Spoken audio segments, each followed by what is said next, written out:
Assalamualaikum warahmatullahi wabarakatuh. Perkenalkan, nama saya Rizky Nanda. Saya mahasiswa STEM jurusan Siasat Syariah kelas 5D. Baiklah, pada video kali ini saya ingin membahas sedikit tentang masalah peredaran narkoba di Kabupaten Bengkalis. Baiklah, pertama-tama saya akan sedikit menjelaskan tentang narkotika. Narkotika adalah zat atau obat yang bersifat alamiah, sintetis maupun semi-sintetis yang menimbulkan efek penurunan kesadaran, halusinasi, serta daya rangsang sementara.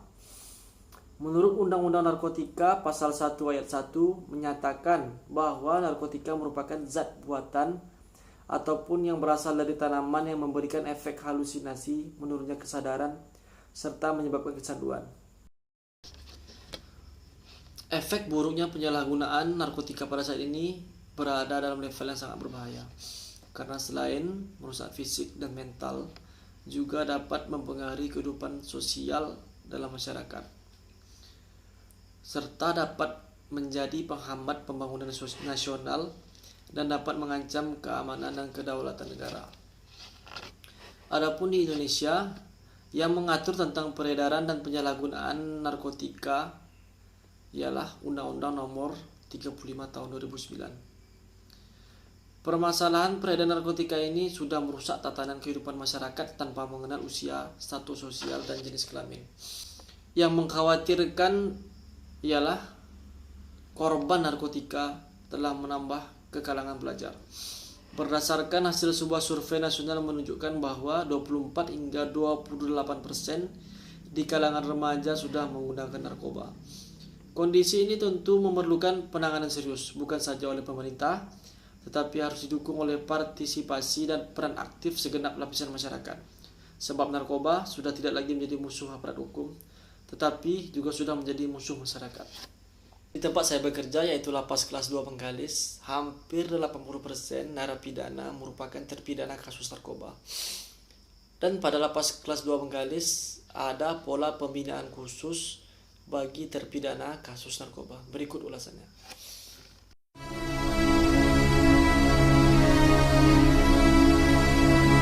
Jangan sampai terlibat narkoba.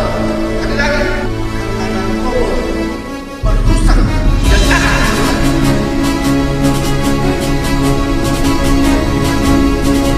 Assalamualaikum warahmatullahi wabarakatuh. Salam sejahtera bagi kita semua.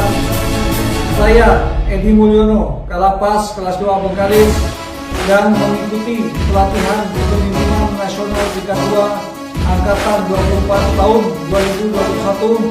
Izinkan kami menampilkan video proyek perubahan dengan judul Strategi Pengamanan Terhadap Pengendalian Narkoba melalui Blok Pengendalian Narkoba dengan lokus Lapas Kelas 2 Bengkalis. Demikian dan terima kasih. Pulau Bengkalis dan jajaran pulau-pulau yang masuk wilayah Kabupaten Bengkalis berhadapan langsung dengan negara jiran Malaysia. Dengan bentang pantai yang luas dan hampir semua wilayahnya dapat didarati oleh perahu-perahu kecil, sehingga berpotensi dan rawan sebagai transportasi penyelundupan barang terlarang seperti narkoba. Keterbatasan jumlah petugas keamanan dimanfaatkan sebagai kesempatan oleh para penyelundup untuk memasukkan barang haram tersebut. Jaringan internasional dan nasional seringkali menggunakan rute ini sebagai tempat favorit dalam melakukan penyelundupan. Upaya pencegahan dan pemberantasan penyalahgunaan dan peredaran gelap narkoba rutin dilakukan oleh aparat gabungan.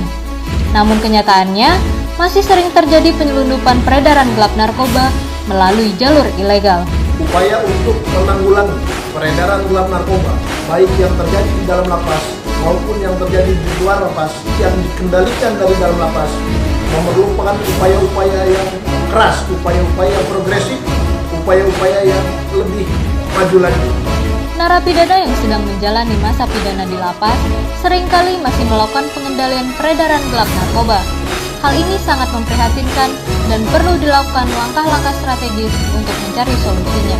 Atas izin Kepala Kakanwil Kemenkumham Riau, maka dibentuklah BPN sebagai upaya untuk melakukan pembinaan dan pengamanan terhadap para narapidana yang diduga masih melakukan pengendalian peredaran gelap narkoba dari dalam lapas. Dengan konsep super maksimum security, dengan ditempatkan di blok BPN. Penempatan pada blok BPN dilakukan secara selektif terhadap narapidana yang masih melakukan peredaran gelap narkoba. Dalam prosesnya, dilakukan pembinaan kepribadian melalui kegiatan-kegiatan keagamaan yang dilakukan melalui kontrol room dan dilakukan asesmen terhadap perubahan perilaku selama menjalani pembinaan khusus di BPN. Kebutuhan sehari-hari seperti kelengkapan pakaian, tempat tidur, dan kebutuhan MCK disediakan oleh pihak lapas. Petugas BPN dipilih melalui asesmen yang ketat dan dipilihlah mereka yang memiliki integritas tinggi berdasarkan hasil rapat dengan pejabat struktural setempat. Perilaku narapidana selama 24 jam diawasi melalui CCTV dan dicatat dalam buku catatan perilaku yang nantinya akan digunakan sebagai bahan evaluasi perkembangan perilaku yang bersangkutan. Saya Kasmarni SS MMP, Bupati Bengkalis.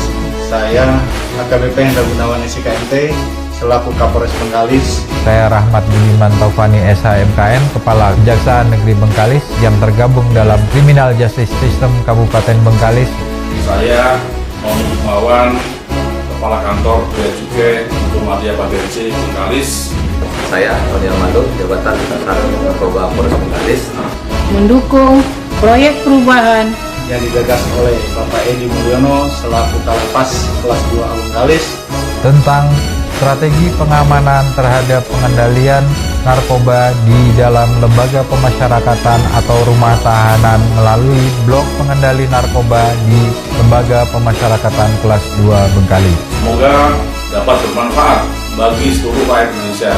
Semoga dengan blok pengendali narkoba ini dapat menjadi salah satu langkah dalam menekan angka kasus narkoba di Kabupaten Bengkalis, negeri junjungan yang sama-sama kita cintai.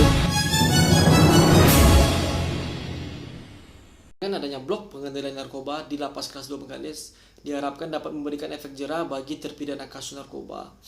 Dan setelah dibebaskan, narapidana tersebut tidak akan mengulangi kesalahannya lagi dan dapat menjadi lebih baik lagi. Dan juga dengan adanya blok pengendalian narkoba ini, semoga dapat menghentikan peredaran narkoba di Bengkalis. Sekian pada video kali ini, semoga bermanfaat. Saya akhiri dengan wabillahi taufik wal hidayah. Wassalamualaikum warahmatullahi wabarakatuh.